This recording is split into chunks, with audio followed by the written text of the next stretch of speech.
আগামী নির্বাচনে ক্ষমতায় যাবে জনগণ। জনগণ যাকে ভোট দেবে তারাই ক্ষমতায় যাবে। 3-4 দিন আগে একটা জনসভা হয়েছে, সেই জনসভায় জামাত ইসলামীও গিয়েছে, অন্যান্য ইসলামের দল গিয়েছে, কিছু অন্যান্য দল গেছে। এতে করে তাদের ভিতরে দেখলাম যে খুবই রিয়াকশন আছে। রিয়াকশনের তো কোনো কারণ নেই। আমরা মিটিং করতে পারবো না? মিটিং কি শুধু এক দলই করবে? এগুলাই তো সিমটম। এখনো লক্ষণ দেখা যায় যে আবার স্বৈরাচারী আচরণ করার মানসিকতার দল এখনো বাংলাদেশ থেকে নিঃশেষ হয় নাই। আগামী নির্বাচন সুস্থ হইতে হবে, সঠিক হইতে হবে, নিরপেক্ষ হইতে হবে, লেভেল প্লেইং ফিল্ড পূর্বান্নেই এটাকে নির্ধারণ করতে হবে, নিশ্চিত করতে হবে। আর না হলে বাংলাদেশ এক কঠিন পরিস্থিতির মোকাবেলা করতে হবে। এই দেশের মানুষ প্রয়োজনে আরেকবার লড়াই করবে। এক স্বৈরাচার যেমনি গেছে, এই লড়াই আরো স্বৈরাচার যারা চিন্তা করবেন স্বৈরাচার হওয়ার, তারাও বিদায় নিতে বাধ্য হবে। আমরা হয় একটি পরিবর্তন সাধন করব, আর নতুবা পৃথিবীকে উল্টে দিয়ে আবার ঘুরে আগের জায়গায় নিয়ে আসার জন্য সেই ব্যবস্থা গ্রহণ করতে হবে। যারা দালালি করছে, যারা বিশ্বাসঘাতকতা করছে, যারা নিজেকে প্রতিষ্ঠা করার জন্য আত্মত্যাগকে আজ উপহাস করছে, কেউ কোনোদিন আর এই জাতিকে দাবিয়ে রেখে অন্যায়কে প্রতিষ্ঠা করে নিজেরা দীর্ঘদিন টিকে থাকবে, এটা সম্ভব হবে না। আসসালামু আলাইকুম ওয়া রাহমাতুল্লাহি ওয়া বারাকাতুহু। যারা জীবন এবং রক্ত দিয়ে বাংলাদেশে একটি অসম্ভাব্য পরিবর্তন সাধন করতে সক্ষম হয়েছিলেন, তাদের আল্লাহ যেন যথার্থভাবেই প্রফাউন্ডলি রিওয়ার্ড দান করেন এবং শহীদদেরকে তাদের মর্যাদাকে আরো উঁচু করে জান্নাত দান করেন। এবং যাদের পরিবারের শহীদ হয়েছেন এবং পঙ্গুত্ব বরণ করেছেন, ত্যাগ করেছেন, সেই পরিবারের প্রতি ব্যক্তিগতভাবে আমার পক্ষ থেকে এবং বাংলাদেশ জামাত ইসলামের পক্ষ থেকে আমরা সমবেদনা জ্ঞাপন করছি। ঘটনার বর্ণনার খুব প্রয়োজন আছে বলে মনে করি না যারা এখানে আছেন, কারণ আমরা সকলেই এই আন্দোলনের সাথী, সংগ্রামী, মাঠের কর্মী, আমরা সহযোদ্ধা। এটি 71 সাল নয় যে 54 বছর অনেক কিছু আমরা ভুলে গিয়েছি। এটি মাত্র একটি বছর বা তারও একটু কম সময়ের ঘটনা। এটা আমাদের কাছে অত্যন্ত পরিষ্কার আছে। দুটা জিনিস আমার সামনে মনে হয় এই জাতি সম্পর্কে। এক, আমরা একটা সংগ্রামী জাতি। এদেশের মানুষ কখনোই অত্যাচার, জুলুম, বৈষম্য এবং অন্যায়কে দীর্ঘদিন ধরে সহ্য করে না এবং এর প্রতিবাদ করে। আমরা 47 সালে ব্রিটিশ বেনিয়ার কাছ থেকে যে স্বাধীনতা অর্জন করেছিলাম, সেই দীর্ঘ 200 বছরের সংগ্রামে এই ভূখণ্ডের মানুষেরা অনেক ত্যাগ করেছিল, সশস্ত্র যুদ্ধে অংশগ্রহণ করেছিল, আত্মত্যাগ করেছিল, শহীদ হয়েছিল, নির্বাসনে গিয়েছিল। সেখানে এই অঞ্চলের মানুষের একটা ভূমিকা ছিল। 54 ভাষা আন্দোলনেও আমাদের সংগ্রাম ছিল, আপনারা জানেন সেগুলো। 71 আমরা 52 ভাষা আন্দোলনের সময় করেছি। আমরা 71 এই জাতি আবার লড়াই করেছি। আর এই 54 বছরেও নানা সময়ে নানা বাঁকে আমরা সংগ্রাম করেছি, রক্ত দিয়েছি। এবং জুলাইয়ের যে বিপ্লব, গণ আন্দোলন এবং সফলতা, এটা তো তার জাজ্বল্য প্রমাণ। সুতরাং এই জাতিকে স্বল্প সময়ের জন্য ডমিনেন্ট করা সম্ভব, কিন্তু স্থায়ীভাবে এখানে কোনো অন্যায়, অত্যাচার, অপশাসন চাপিয়ে দেওয়া এখানে সম্ভব না। জুলাই গণঅভ্যুত্থানে যে ব্যাপক পরিবর্তন হয়েছে, এতে আমাদের কারো কারো মনে বেশ সংশয় তৈরি হয়েছে যে কি এই আন্দোলন ব্যর্থ হয়ে গেল কিনা। না, এটা তো ব্যর্থ হয় নাই, কারণ সফলতা দিয়েই তো এটা যাত্রা শুরু হয়েছে। এটা সবচেয়ে বড় সফলতা হচ্ছে এই যে একটা স্বৈরাচারকে পতন করতে তারা সক্ষম হয়েছিলেন। তো এই সফলতা কি এখন ব্যর্থ হয়ে গেছে? এই সফলতা তো আছে যে আমরা এখন মুক্ত আছি, আমরা স্বাধীন আছি। আমরা এটাকে যে দ্বিতীয় স্বাধীনতা বলছি, সেই স্বাধীনতা এখনো কেউ করে নিতে পারেনি। সুতরাং সবচেয়ে বড় সফলতা ছিল স্বৈরাচারকে বিতাড়িত করা, ফ্যাসিবাদকে বিতাড়িত করা, মানুষকে মুক্ত করা, দেশকে পুনর্বার স্বাধীন করা। সেটার অর্জনটাই হচ্ছে সবচেয়ে বড় সফলতা, এবং এই সফলতা এখনো বহাল আছে। সুতরাং এটা ব্যর্থ হয়েছে এ কথা বলার কোনো সুযোগই নেই। এটার দ্বিতীয় সফলতা হচ্ছে যে মানুষের ভিতরে একটি পজিটিভ পরিবর্তনের ব্যাপক আকাঙ্ক্ষা এবং দৃঢ়তা। মানুষ চায় যে একটি মৌলিক পরিবর্তন হতে হবে বাংলাদেশে, কারণ বারবার ক্ষমতার পরিবর্তন হয়েছিল এই দেশে, কিন্তু সেই ক্ষমতার পরিবর্তনে মৌলিক কোনো সুবিধা এই দেশে মানুষ পায়। সুতরাং মানুষ চায় এবার একটা মৌলিক পরিবর্তন আসতে হবে। সেই মৌলিক পরিবর্তনের জন্য আমাদের রাজনীতির চরিত্রের যে পরিবর্তন দরকার, আমাদের শাসনের যে পরিবর্তন দরকার, আমাদের আইনের যে পরিবর্তন দরকার, আমাদের ক্ষমতার ব্যবহারের দিক থেকে যে পরিবর্তন দরকার, এই সকল বিষয়ে একটি পরিবর্তন সূচনার বড় সুযোগ হচ্ছে এই জুলাই বিপ্লবের আজকের এই দিনটি। এবং সে কারণে ইন্টারিম গভর্নমেন্ট, আপনারা জানেন, তারা কতিপয় সংস্কারের উদ্যোগ নিয়েছে, অনেকগুলো কমিশন করা হয়েছে এবং অনেক প্রস্তাবনা তৈরি করা হয়েছে। সেগুলো রাজনৈতিক দলকে দেওয়া হয়েছে, প্রত্যেকটি রাজনৈতিক দল তাদের মতামত দিয়েছেন এবং এখানে অনেকগুলো রাজনৈতিক দল, প্রায় 32টি রাজনৈতিক দলকে, ছোট বড় মাঝারি, একসাথে একই হাউজে একই ছাদের নিচে এনে কম্বাইন্ড একটি ডিসকাশনের ব্যবস্থা করা হয়েছে, যাতে আমরা মৌলিক বিষয়গুলোতে ঐকমত্যে পৌঁছতে পারি। বেশ আলোচনা হচ্ছে, জমজমাট আলোচনা, এবং সেখানে একটা পজিটিভ দিক হচ্ছে এই যে একেবারে প্রান্তিক দুই দৃষ্টিভঙ্গির, দুই ফিলসফির দলগুলো এক জায়গায় বসে নিজেদেরকে একে অন্যকে চেনার জানার সুবিধা হচ্ছে। এক্সচেঞ্জের মাধ্যমে আমরা দৃষ্টিভঙ্গিগুলো ক্লিয়ার করে বুঝতে পারছি। অনেক ক্ষেত্রে চরম বামপন্থী যারা আছে এবং চরম ইসলামপন্থী যারা আছে, তাদের ভিতরে ঐকমত্য আমরা দেখতে পাচ্ছি। ইতিমধ্যে কিছু বিষয়ে, অনেকগুলো বিষয় আমরা ঐকমত্যের কাছাকাছি আসতে পেরেছি। এর ভিতরে কয়েকটি মৌলিক বিষয় এখানে আছে। আপনারা জানেন, স্বৈরাচার, ফ্যাসিবাদ একনায়কত্ব কায়েমের অন্যতম প্রধান দুটি উপাদান। একটি উপাদান হচ্ছে অবাধ ও নিয়ন্ত্রণহীন ক্ষমতা এনজয় করার সুবিধা, আর একটি দীর্ঘদিন একাধারে ক্ষমতায় থেকে যাওয়ার যে একটি প্রবণতা। এই দুই জায়গায় আমরা লাগাম টানার জন্য চেষ্টা করছি। কোন একজন ব্যক্তি তার পুরো জীবদ্দশা 10 বছরের বেশি প্রধানমন্ত্রী হতে পারবেন না এই পার্লামেন্টারি সিস্টেমের ভিতরে। এক্ষেত্রে 3টি দল ছাড়া 29টি দল বিনা শর্তে, বেশি বাক্য ব্যয় না করে আমরা একমত হয়ে গেছি। এখানে কমিউনিস্ট পার্টি আছে, আবার এখানে বাংলাদেশ জামাত ইসলামী আছে। 3টি দল একমত হয়নি। একটি দলের নাম হচ্ছে এনডিএম, ন্যাশনাল ডেমোক্রেটিক মুভমেন্ট। আরেকটি দল, এটার নামটি আপাতত আমারও আবার জানতে হবে, এই মুহূর্তে মনে পড়ছে না। আরেকটি দল বাংলাদেশ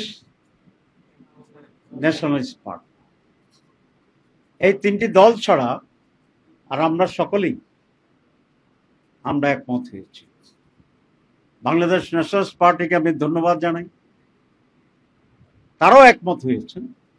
একটি শর্ত জুড়ে দিয়েছে যে অন্যান্য বিষয়গুলো যদি আমাদের মতো করে হয়, মানে ওনাদের মতো করে হয়, তাহলে প্রধানমন্ত্রীর 10 বছর মেয়াদে জীবদ্দশায় লিমিট করে দেওয়া, এটা তো ওনারা একমত আছে।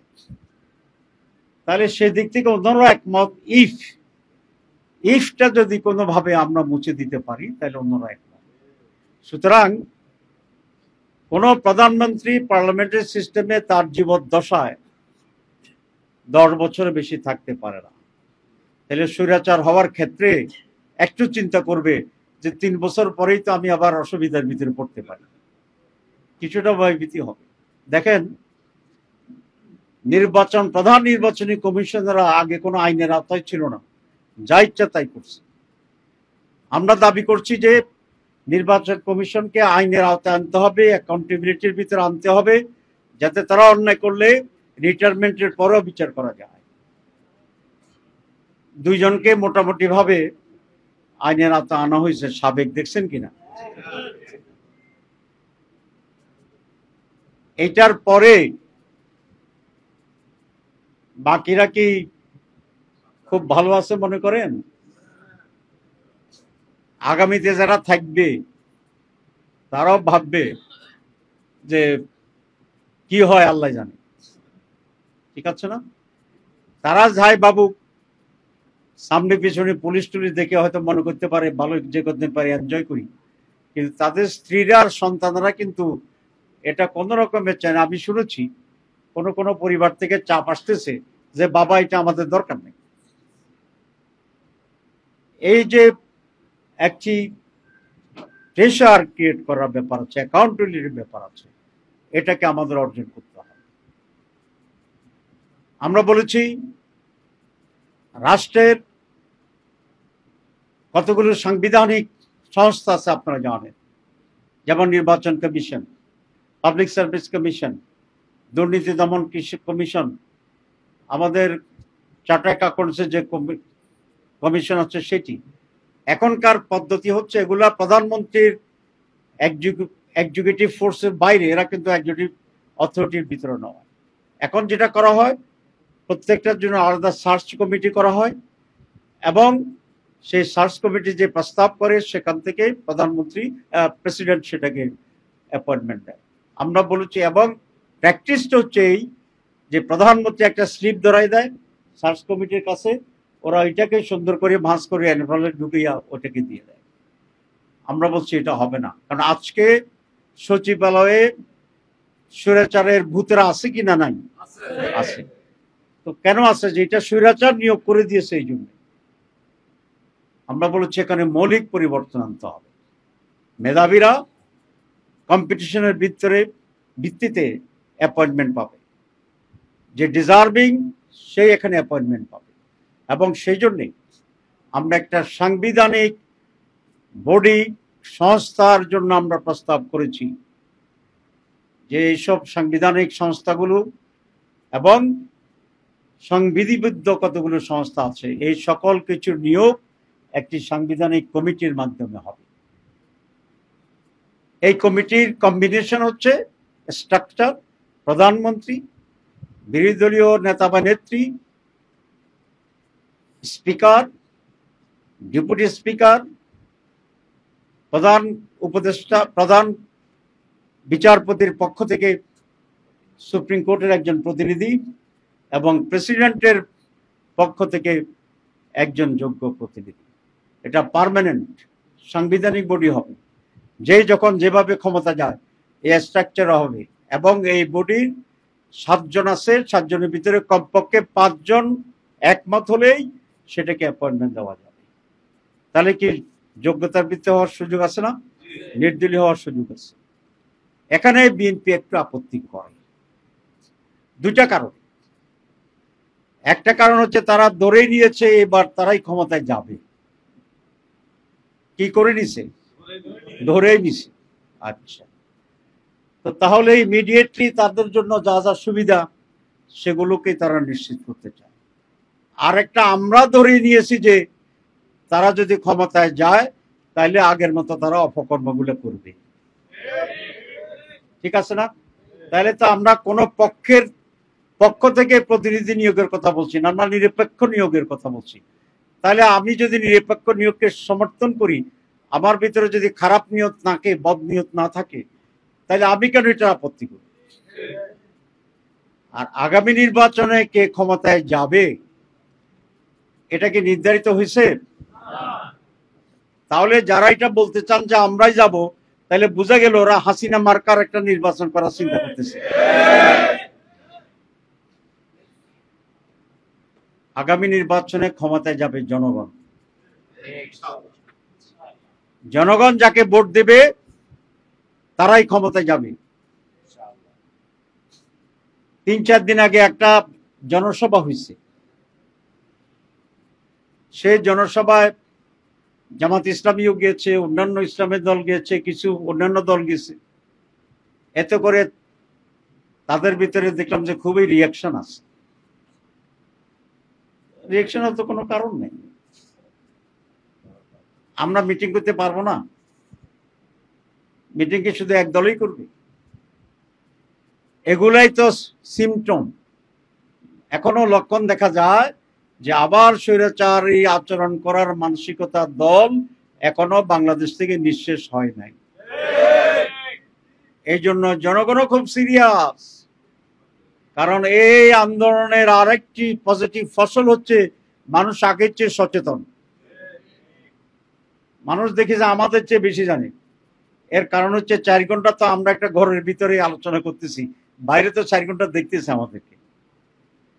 People is more concern. প্রত্যেকটি বিষয় কমেন্টস দেখবেন। আগামী নির্বাচন সুস্থ হইতে হবে, সঠিক হইতে হবে, নিরপেক্ষ হইতে হবে, লেভেল প্লেইং ফিল্ড পূর্বান্নেই এটাকে নির্ধারণ করতে হবে, নিশ্চিত করতে হবে।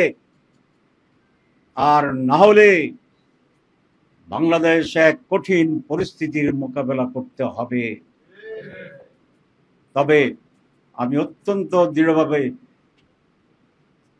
এই বিশ্বাস করি, কঠিন পরিস্থিতি মোকাবেলার জন্য এদেশের মানুষ প্রয়োজনে আরেকবার লড়াই করবে। এক স্বৈরাচার যেমনি গেছে, এই লড়াই আরো স্বৈরাচার যারা চিন্তা করবেন স্বৈরাচার হওয়ার, তারাও বিদায় নিতে বাধ্য হবে। জনতার আকাঙ্ক্ষা প্রতিষ্ঠিত হবে, মানুষের জন্য উপযোগী বাংলাদেশ তৈরি হবে, এবং সেই বাংলাদেশে আবার নতুন করে এদেশের মানুষ মুক্ত বাতাসে নিঃশ্বাস নেবে, স্বাধীনভাবে মাথা উঁচু করে দাঁড়াবে। নিজের আত্মপ্রত্যয় নিয়ে আমরা একটি সার্বভৌম বাংলাদেশ গড়ে তুলব, যেখানে একটি কল্যাণ রাষ্ট্রের ধারণায় একটি সমাজ পরিবর্তন হবে। আমি সকল রাজনৈতিক দলের প্রতি একটা আহ্বান করব, দলকে, ব্যক্তিকে প্রতিষ্ঠা চিন্তা করলে আমরা সকলেই ধ্বংসের দিকে এগিয়ে যাব। আসলে আমরা বাংলাদেশকে ভাবি, আমরা দেশের মানুষের যেটা কল্যাণ সেটাকে অগ্রাধিকার দেই।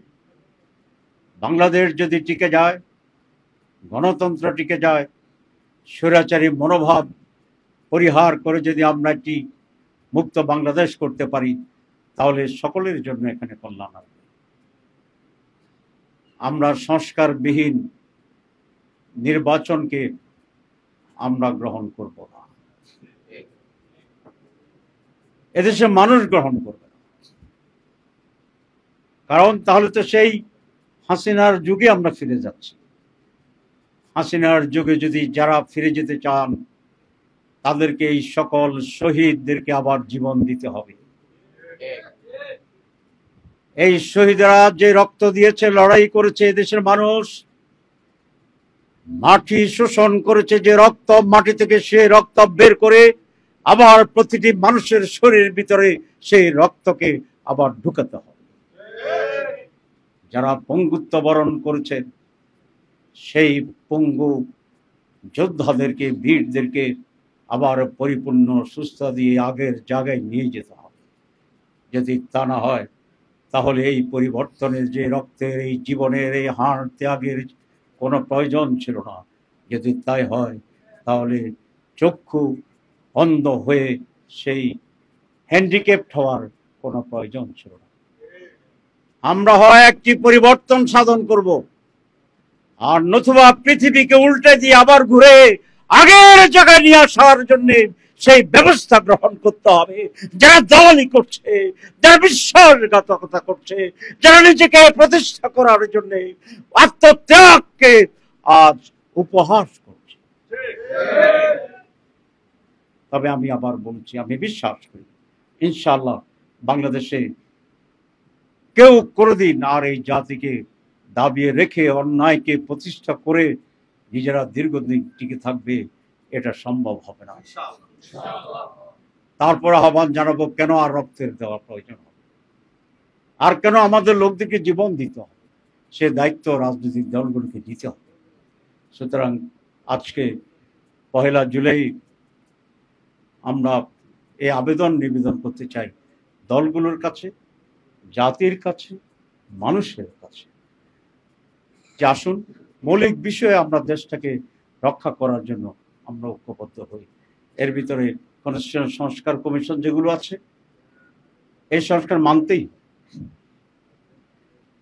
প্রধানমন্ত্রী প্রেসিডেন্টের ক্ষমতার ভারসাম্য মানতেই হবে, সংবিধানের কেউ কেউ বলছেন সিম্পল মেজরিটি দিয়ে সংবিধান নাকি চেঞ্জ করতে হবে, তাহলে তো সকাল বিকাল চেঞ্জ হতে থাকবে। এটার সংবিধান পরিবর্তনকে আমরা কঠিন করে দিতে চাই। যার ইচ্ছা মতো সংবিধান পরিবর্তন করা যাবে না। হাসিনা সেটা করেই তো আজকে নিজেই সবচেয়ে বেশি বিপদগ্রস্ত হয়েছে। হাসিনার বিপদ বেশি না আমাদের বিপদ বেশি? প্রথম তো মনে করছিল ভালোই আছে, এখন কি বলে যে বাড়াবাড়ি করা আমার ঠিক হয়নি। সুতরাং সংবিধান পরিবর্তনের যে ধারা আমরা দিচ্ছি, সেটাকেও আমাদের সংস্কারের ভিতরে এটাকে আমাদের অবশ্যই মানতে হবে। যদি না হয় আমরা আবার সংগ্রাম করব এবং এগুলো মানতে, সরকারকে গ্রহণ করতে আমরা বাধ্য করব ইনশাআল্লাহ। সবাইকে ধন্যবাদ।